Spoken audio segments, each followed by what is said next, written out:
Assalamu alaikum.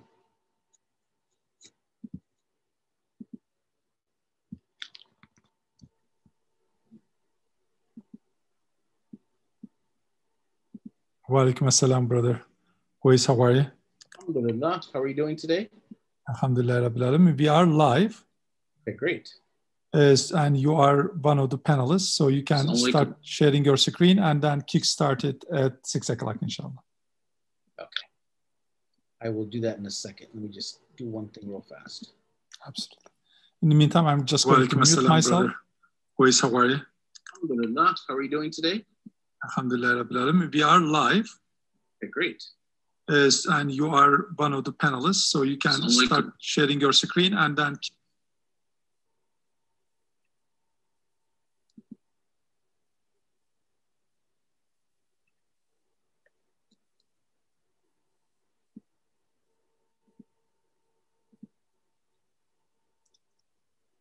Okay, you're gonna have to make me co-host.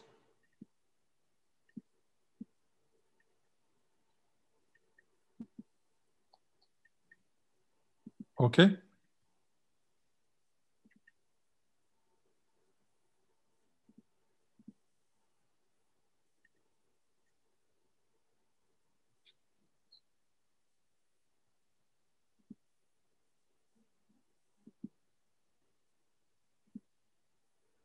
All right.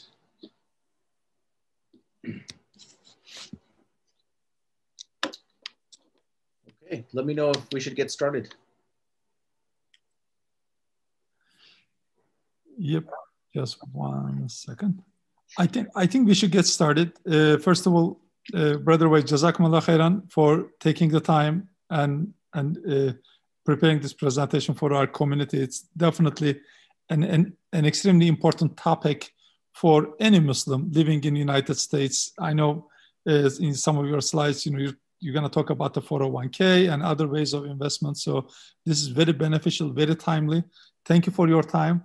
And with that, let me just turn it over to you and you take it off from there, inshallah. Jazakallah khairan. Thank you very much, Jazakallah khair. So my name is Owaiz Dadabhoy and I'm with Saturna Capital, which is the manager of the Amana Mutual Funds. And I'm the director of Islamic investing. I've been with this company for just over 12 years now. Been in the financial services industry for double that time, at least double that time. So today we're going to talk about how to save and invest for your future. And, if you take this information, you should have success, regardless of whether you invest in these particular funds or not. But to use the strategy is really what's important. So that's what I'm going to talk to you about today is strategies. And then also, what are the Amana Mutual Funds? Like, why is it different? Why should you consider this and maybe, put away what you've been doing with some type of other fund out there that is not looking at the Islamic principles piece of it. So some of what I'll talk about today is going to be, information that I'm giving you as an example, but it's not necessarily something that's going to carry over in the future. For example, if I say we're going to use an assumed rate of return of 7%, that doesn't mean that we have a product that's going to give you 7% forever, right? That's just a number that we have to use as an example when I give you certain graphs and charts. Bismillahirrahmanirrahim. Alhamdulillah rabbil alamin wassalatu wassalamu ala rasulillah. Rabbi shrah li sadri wa yassir li amri wahlul 'uqdatam min lisani yafqahu qawli.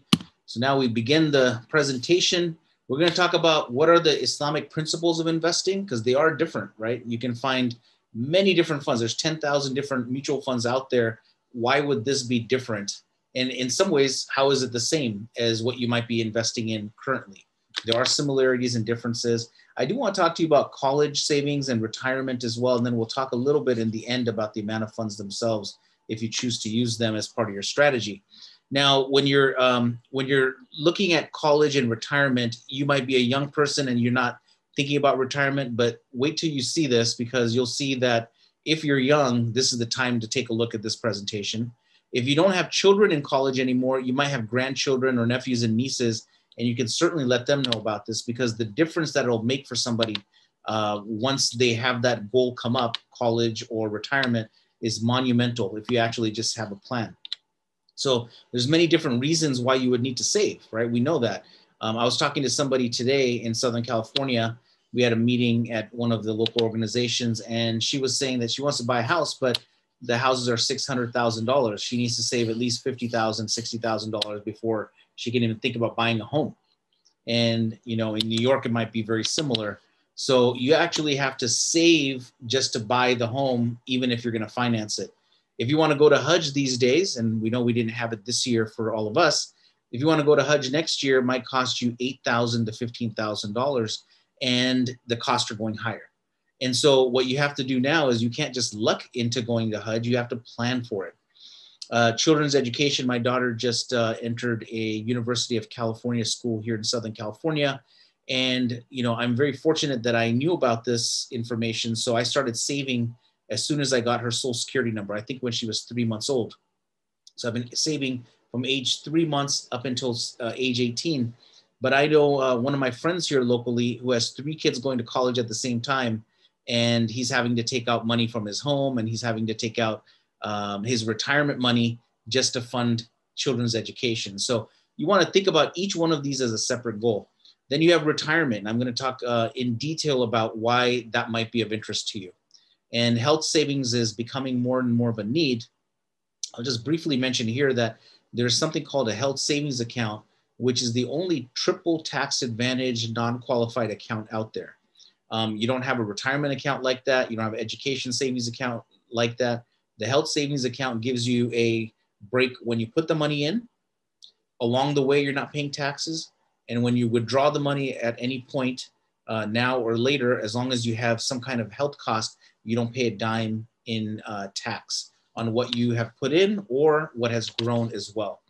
So these are the things that you want to think about. You might have some other reasons why you want to save. One of the reasons might be that you want to start a business and you need some capital for that as well. So the way to get there is to slowly and methodically put money in. So before we even get started into how to save and invest, let's talk about Islamic principles of investing. So we do use a company called Amana Advisors. They're based in Malaysia.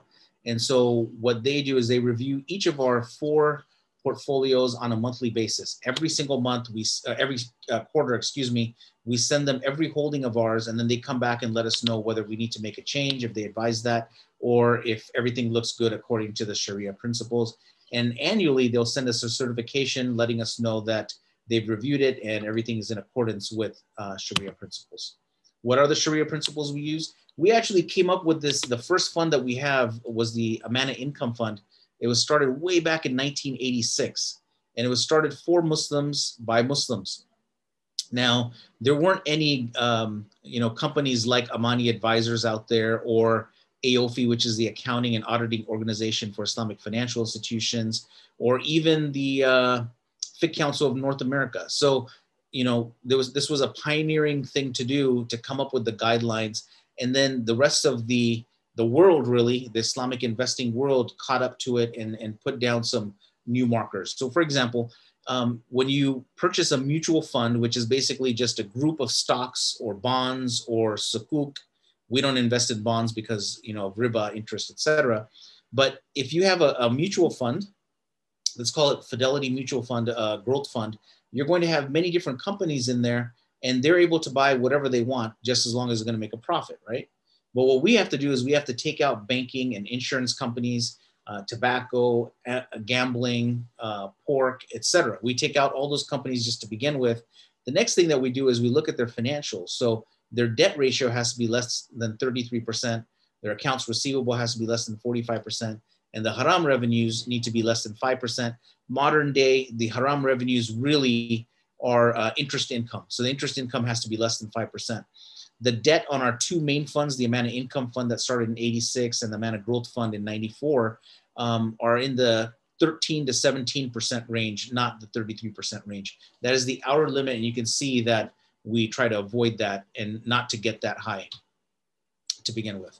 So, you know, now I'm going to jump right into investing for college. You might have questions, and we can take those at the end. You can start writing those into the chat group, and our brother Adnan will, you know, present those questions to me.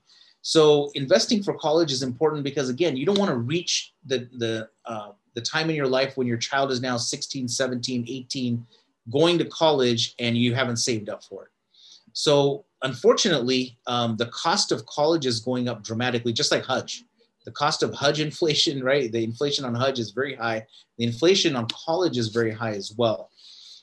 So the average inflation on college cost is more than 2.2% higher than regular inflation, which is 3 to 4% per year. So you can see that it's growing at astronomical rates. In fact, actually, let me move this here so I can see. Can't see all of my slide here. So the cost of college is going up where, it's basically, if you came out of college in 2018, you had something like $30,000 to $35,000 worth of debt. That's the average amount of debt that somebody that went to college for 4 years came out with. That's before they got their first auto lease. That's before they thought about starting to buy their home. This is how much people are starting to have, carry debt. This is the average. So you could have a college student that's getting their JD and they come out with $100,000 worth of debt. You could have somebody that goes in and gets a master's degree and comes out and they have $75,000. You could have a doctor that comes out with $250,000 worth of debt. So what we can do as parents is to start to save up money on a regular basis to try to take care of some of those amounts that are going to be needed. Now, what most of you have heard about is the 529 plan. In a 529 plan, you can put $350,000, $400,000 by the time your child is 18 years of age. That's a beautiful thing that you can do. But the problem is there are no halal choices right now. You have to invest in mutual funds that invest in all the things that we don't want. And if you pick a target date, if you say my child is going to go to college in 2035, you're going to have bonds in there and stocks. And as your child gets closer and closer to college, you're going to have more and more bonds and less stocks. So what can you do instead? You can open up a minor account if you'd like, where you can put in up to $30,000 per year. This doesn't have the same tax advantages as an education savings account. So this you might use to save up for college, save up for their first home. If you want to help them with that, save up for their first car. You can throw, what kind of money, whatever kind of money you want in their birthday money, their Eid gifts. You can put this money in there for themselves. And then the other thing you can do is you can open up an education savings account. An education savings account allows you to put up to $2,000 in it per year. Education savings account. So what this will allow you to do when you're putting that money into the account, it's growing for you from, when you put it in when the child is a month old all the way up until they're 18 years of age.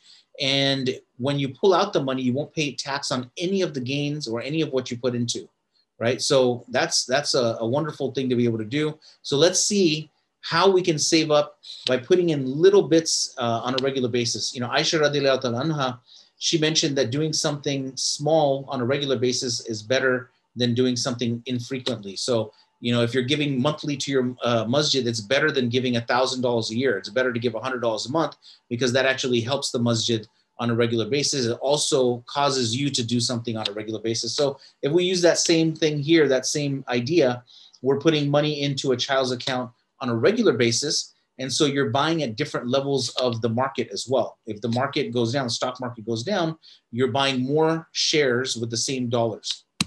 So if your child is, a month old, you put money in and you put in $1,000 a year, which is $86 a month. So if you put in $1,000 a year, by the time the child is 3 years of age, you will have put in $3,000 at an average annual return rate of 7% per year. That's just the number I used for this presentation. You would end up with $31.94. So at the end of it, you might say, what was the big deal? I made $194 on the $3,000 I put in there. But Einstein is attributed to have said that the greatest force in the universe is the power of compounding. So if you give it time, right? Time is one of the three main pieces that goes into investing. Time, your asset allocation, and the performance of your funds. So if you put in $1,000 a year until the child is 18, with that same 7% annual return, you're going to end up with over 34,000. You've only put in 18,000. When you pull this out and you have college costs to justify that, You won't pay a dime in taxes. Normally, you're going to pay 20% capital gains on the growth. So this is something that you can do just to put money aside for your child or your children. And remember, I had said that you can put in $2,000 per year, which is $166 per month, which means that you would get to $70,000 by the time the child gets to college. That is a lot better than walking into that time with no savings whatsoever. I put some resources here for you. If you want to try for a scholarship for your child, you can go to Islamic Society of North America, isna.net. The Islamic Scholarship Fund of in Northern California, they operate throughout the United States, and they give out over 100 scholarships per year. So for Muslims, so this is something that you want to look into. And the last one there is called a continuouscharity.org. This one gives interest-free loans to Muslim children. So that way they won't have to have such debt when they come out of college. And it's a perpetual kind of fund. So when the 18-year-old that borrows $10,000, when they start working at 24 years of age, they start to pay that back, and the next child at 18 years of age can get a loan from that money that's coming in. Now I want to talk about investing for retirement, and I hope you really pay attention to this one. There are 3 legs to the retirement stool. And if you take any one of those legs out, you're going to have a risky proposition on your hands. So in America in 2020, not too many people have a pension plan, but that's one leg of the retirement stool. Mostly it's going to be policemen and firemen and congresswomen and state senators and whatnot. They might have a pension plan where if they work for this many years, we're going to give you this much every month in retirement. They don't even have to put money into it, right? That is a pension plan. The second one would be Social Security. And the third one would be your own money. So what is the reason that we need to save our own money? It's because we don't have a pension plan in most cases. Number 2, if we have a pension plan, it might be pretty small because you may not have worked enough years to get that pension. You might not have it at all. But Social Security, there's 40 million Americans currently on Social Security, retirement Social Security. And the average check is $1,508. Now imagine you get to retirement, you don't have a pension plan, you don't have enough money in your own 401k or some type of other savings. How are you going to live on $1,500 a month? $1,500 a month in New York, New Jersey, Southern California is barely going to get you a 1-bedroom. It will not get you a 1-bedroom in most places. So think about what that's going to do for you in the future. So what we have to do is we have to save for ourselves. That's just how the system has become. The pension plan is gone. Social Security doesn't give you enough money. So we have to save for ourselves so that we could have enough to retire. So I'm going to show you how you can do that. If you start to put in $1,000 a year, this is the same exact thing as the other presentation on college education that I gave you. So in the college education one, I also said it would be $1,000 a year or $86 a month. And with that $86 a month, you're putting in 1,000. So if you start at age 25 and you go until age 65, you have put in $40,000, but you have over $200,000 in retirement savings by that point. So not a bad deal if you just stay on it. But if you miss 10 years, which is only $10,000, you end up with half of what the first person put in. Again, that's because of the power of compounding. Compounding means that if you put in $1,000 this year and if it grows by 7%, you have now 1,070. So the next year, whatever return you get is going to be multiplied times the new amount and not the original amount. That's called compounding. So the good news is, though, if you're 35 and if you haven't really saved for retirement yet, if you're 45 or 50 even, you're making a lot more money than when you were 25. So you can put in a lot more than $1,000 a year. You don't have to put in that much. This is an example just to give you the differences. So let's talk about if you put in $5,500 a year, which is about $450 or $460 a month. Think about this in your 401k. If your 401k is there, that's $230 a payroll. At a 7% assumed rate of return, you'll end up with $1.2 million just by putting in that small amount. $230 a payroll is going to get to $1.2 million. But if you miss just 10 years, in this example, where it's $5,500 a year, that means you missed 10 years of putting in money, which is $55,000. For that $55,000, you lost out over $600,000 in gains. So if you are at that stage and you don't have enough money in your retirement account, you need to start stepping it up and put more money into it, whether it's an IRA account or 401k. What is the reason you want to get to $1 million or 2 million, right? So if you get to $1 million and you're pulling out the 7% return that you're getting every year, you're pulling out $70,000 a year. That, which goes along with your $1,500, let's say if you're getting the average check, $70,000 plus $1,500. Now we're going to be able to make a life for ourselves. And one of the things that you always wanted to do when you retire is travel, right? And I know we can't travel now, but inshallah we'll do that again. You might want to take care of your grandkids. You might want to still live the life that you're living now, but you're going to have enough income to do that. So what I would recommend to everyone, especially if you don't have a pension plan, is to save as much as you can. If you can get to $2 million, it's not very difficult to do as long as you start early. That would be $140,000 in retirement at 7%. And your $1 million or $2 million, the great news is it doesn't go down as long as you're still receiving that annual performance. If you pull out what the performance gave you, you still have that amount. So you could live until you're 103 years old and you'll still have $1 million or 2 million, whichever you got to. So I would recommend this. Just a quick aside, if you work in New Jersey by any chance, or someone that works in New Jersey, if they work for the state school system, the Amana Mutual Funds are now available in the Voya retirement plan. They have 6 different retirement plans available to them. The Voya plan actually has Amana Mutual Funds available to them so they can invest in Islamic way. I'm going to skip that one. Now, there's different ways to save. You can save with a traditional IRA or a Roth IRA.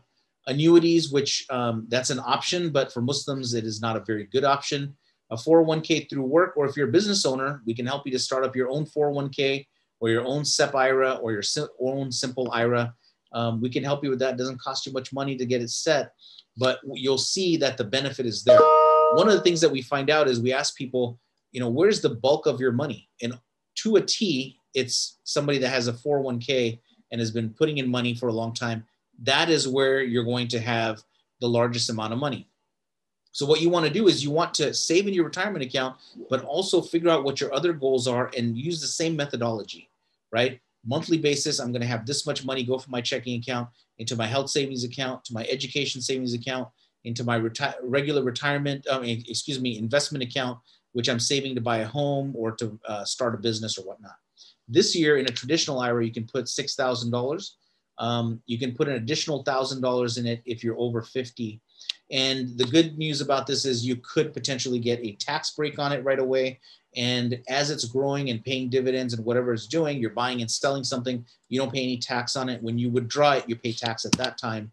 If you want to do a Roth IRA, you don't get the tax break today, but you do get the tax break along the way where you're not paying for taxes on dividends or buying and selling something that has made money. And then when you withdraw it, you don't pay a dime in taxes. So the 401k and 403b, if you do have access to this, that means your employer set it up for you and it allows you to put a lot more money in. I'm going to talk about how much money you can put into it. It's $19,500 per year. If you're able to do this, and I know a lot of people that are, if you're in a high enough, income level, you can put this money aside. It's going to be waiting for you there at the end. If you're over 50, you can put an additional $6,000.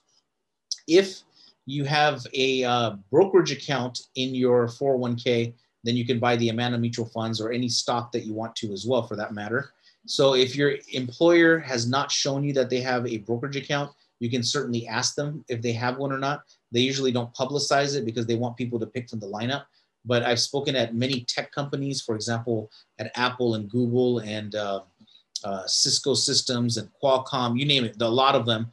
And they have the brokerage account because the Muslim employees ask for it.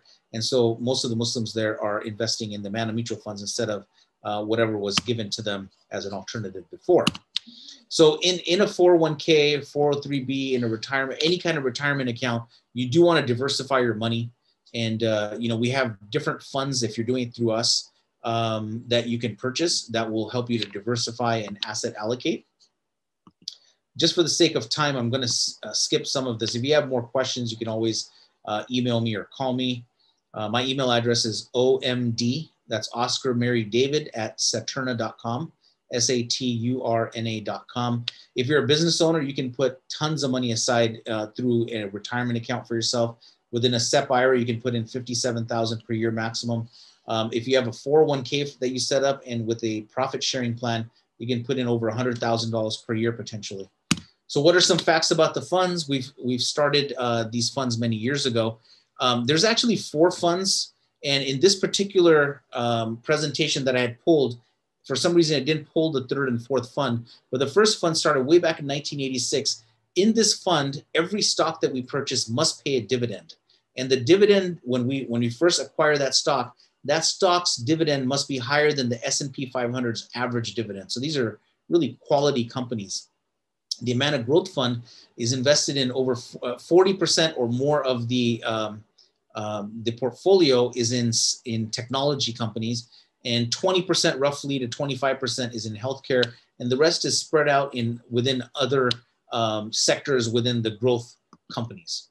And we also have a developing world fund, which was started in 2009, which invests in the emerging markets. And then something truly revolutionary, which is the participation fund, which invests in sukuk. Now, sukuk are similar to bonds. And so we started this because we wanted to be able to have our clients that are a little bit older or people that want to be able to diversify, or a financial advisor using our funds to be able to do it in a compliant way, is to be able to have something that works similar to a bond. It's not a bond because it's not debt-backed, it's asset-backed. The return's a little bit lower because you don't have the same type of risk that a stock fund has, but you can create a beautiful portfolio by looking into that particular fund as well. If you come directly to the Amana Mutual Funds or Saturna Capital to buy the Amana Mutual Funds, we don't charge sales charges. So if you go to a large company out there, they might charge you an upfront sales charge to buy a fund, 5.75%, 4.5%, 6%. Or they might say, okay, we won't charge you up front. When you withdraw the money at the end, we'll charge you on a sliding scale. So if you pull it out within the first year, we'll charge you 6% all the way down to 1% if you keep it for 7 years. We don't charge any of those things. We just charge the annual account maintenance fee, or excuse me, the expense ratio. You can come to us and buy an IRA account, a 401k for your business, health savings account, education, the minor account that I mentioned. You can open up a brokerage account. We can even be the successor trustee on your trust, on your living trust or your business trust, what have you. So, you know, what I've talked about today, I mentioned 7% a lot. There have been years, obviously, that the fund has gone down. For the long term, it's done, you know, positive numbers. But, you know, you can have a year like in 2008 when the market was down 37%, the income fund was down 23%, the growth fund was down 29%, but it didn't have another losing year for a number of years after that. Most of the time, if you look at it historically, the stock market is actually up. 72% of the time, the stock market ends up, but you have 1/4 of the time when the market is not. So if you come to me and say, I want to go to Hajj next year, I have $5,000 to invest, I'm going to say you can't use any of the stock funds because that's too short of a window. If you have one negative year, you can't make up for it. So just keep in mind that there are many different kinds of risk as you see on the screen right now, including because we use Islamic principles, we're not investing in every sector of the economy. So we're not investing in banking and insurance. So that has an effect on risk as well. Now, I'll also show you some of what we've done in terms of performance. And these, again, looks like it's just 2 of our funds here. So you can see the graph here. It tells you what the funds have grown to from $10,000 over time. And if I actually can't see my entire screen, let me see. There we go. Let me go back to it.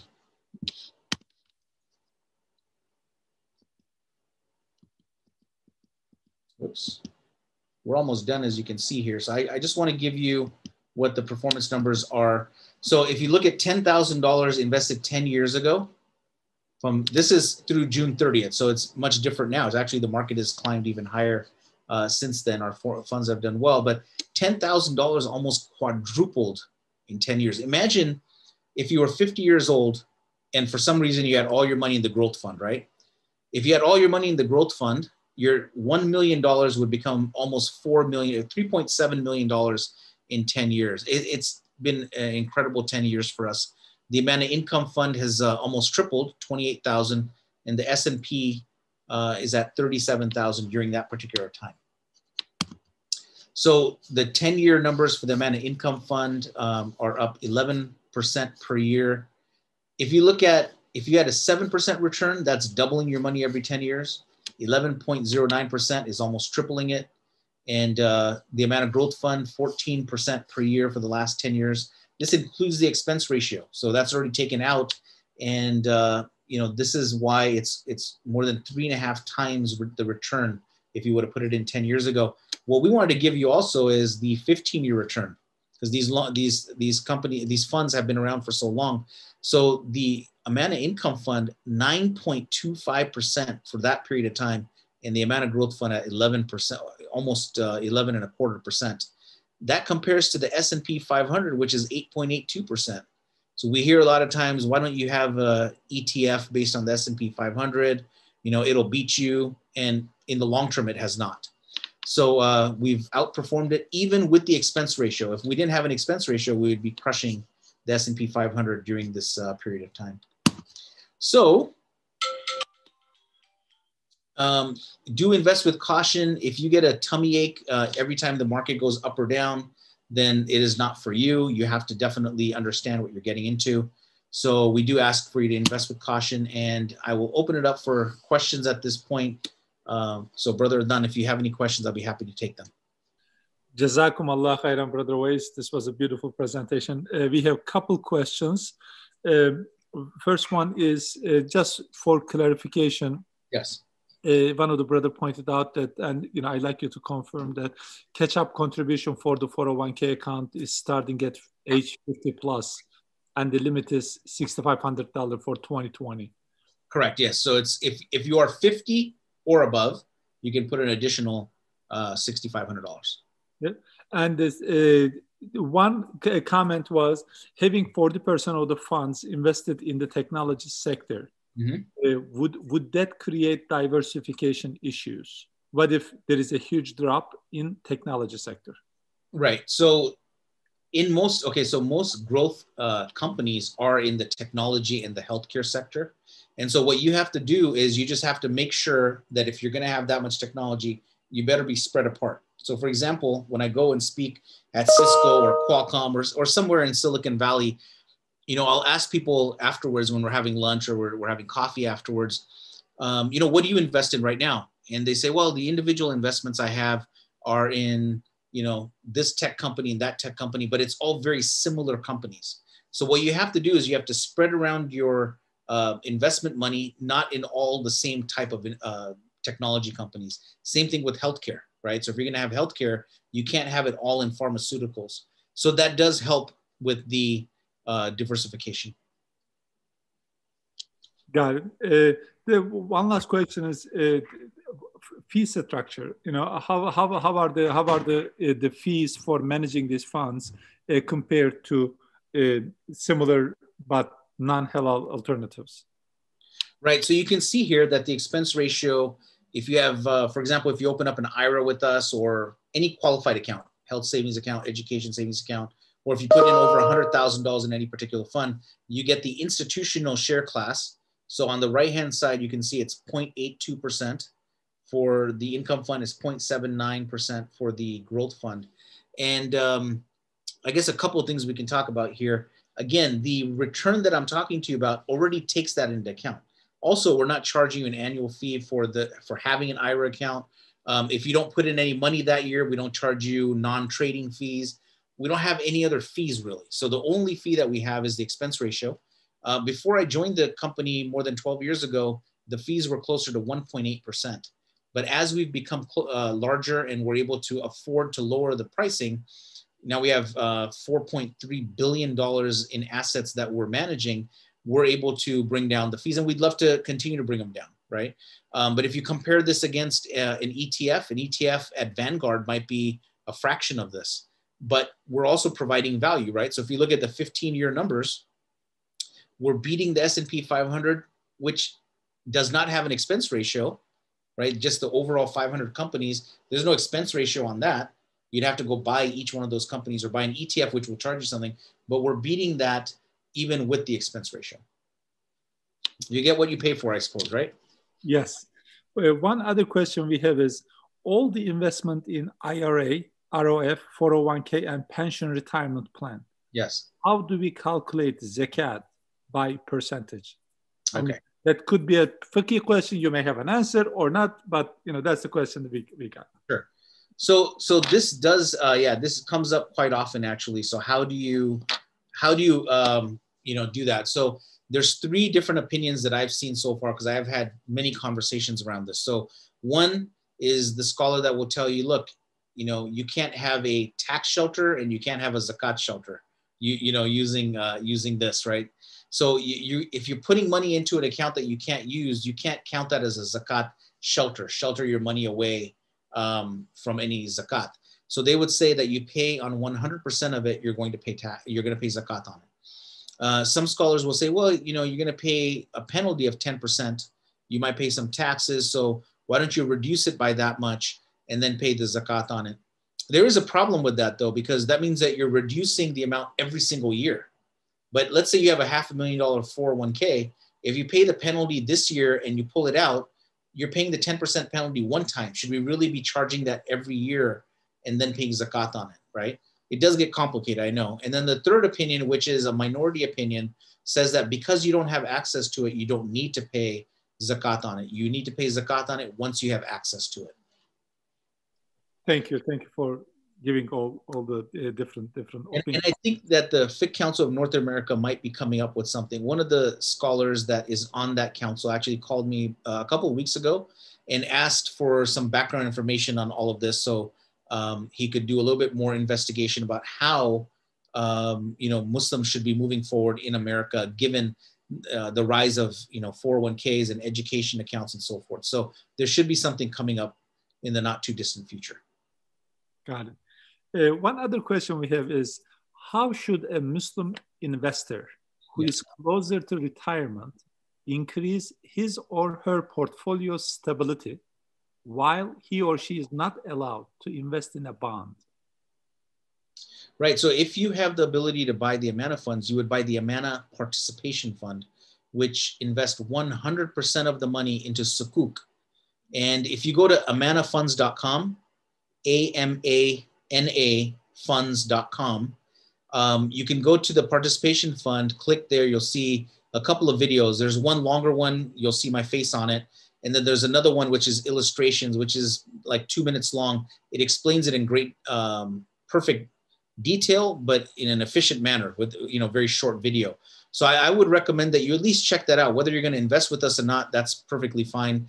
But check out that. I think that's some place that you should start. So what you would do is you would put some of your money there, and that's going to lower the overall risk of your portfolio because your money's not going to be moving up and down with the market every day, stock market. Another thing that you can do on our website, which I would tell every one of you to do actually, is to go to amanafunds.com, and about halfway down the opening page, there's a section called Amana Fund Selector, and you can click on Try It Now. And it's going to ask you 5 or 6 questions. And depending on your answer, it's going to tell you this is how much you should have in the participation fund, which is Sukuk. This is how much you should have in the emerging market fund, the growth fund, and the income fund. It takes some of the questions out of it. And you can do it more than once to see, if you get the same answer the second time. Got it. The next question is, can a business owner who is self-employed invest in an IRA or 401k? And if so, which one is better? Right. So it's going to depend, right? So one of the first questions I'll ask a business owner is, how many employees do you have? Because if they don't have any employees, that actually makes a difference. They might be able to go for the SEP IRA and be able to put $57,000 a year into it and really not have to pay for the employees the same amount, right? But if you have employees in that situation, you're going to have to pay them the same percentage, not the same dollar amount, but the same percentage that you put for yourself. What typically happens is most of these business owners will end up doing a 401k. not all, but most of them. If they start up a 401k, they can put up to 19,500 and more if they're over 50. And their employees can do the same. So it's a benefit for their employees. The employees feel good that they have this option. You don't necessarily need to match. You can, depending on what kind of employees you have. If you have, mostly non-highly compensated folks. But that's something we can talk to people about and figure out whether they should just do an IRA for themselves, whether they should do a 401k, a SEP IRA. Some business owners have just themselves, or maybe themselves and their wife, or if it's a lady that has a business and her husband. And in that case, what you can do is you can open up a solo 401k, and we don't even charge anything for that. You don't have to pay anything for a solo 401k. So there's some really amazing options, especially for business people. There's actually, the benefits are in their favor compared to non-business owners. Brother Owaiz, that was the last question. Okay. Again, on behalf of the entire Al-Hidaya community, we would like to thank you. We really appreciate all the information that you have provided and clarified some of the avenues that a Muslim has in these new waters that are new to most of us, as the investment and how do we invest, where do we invest. Seems like Amana is one of those options, and Al-Hidaya is actually utilizing some of those services. So thank you very much for your time. And we hope that this was beneficial to our community, and may Allah subhanahu wa ta'ala reward you for your time and your efforts. And until next time, inshallah, we will wrap up the webinar. And if anyone wants to reach out to Brother Owaiz, as he said, the website is out there. It is amanafunds.com. Please go visit, get information, and reach out and try to utilize these services. I mean, I'd be happy to give my phone number too. Well, maybe my email address. I don't know where else you're going to post this. So it's omd@saturna.com. We do have a representative in New Jersey and in Chicago and in California, and in Washington. So we'd be happy to help in any way we can, even if it's just to answer questions, even if you're not opening an account with us. Thank you again, Brother Owaiz. Thank you. Assalamu alaikum wa rahmatullahi wa barakatuh.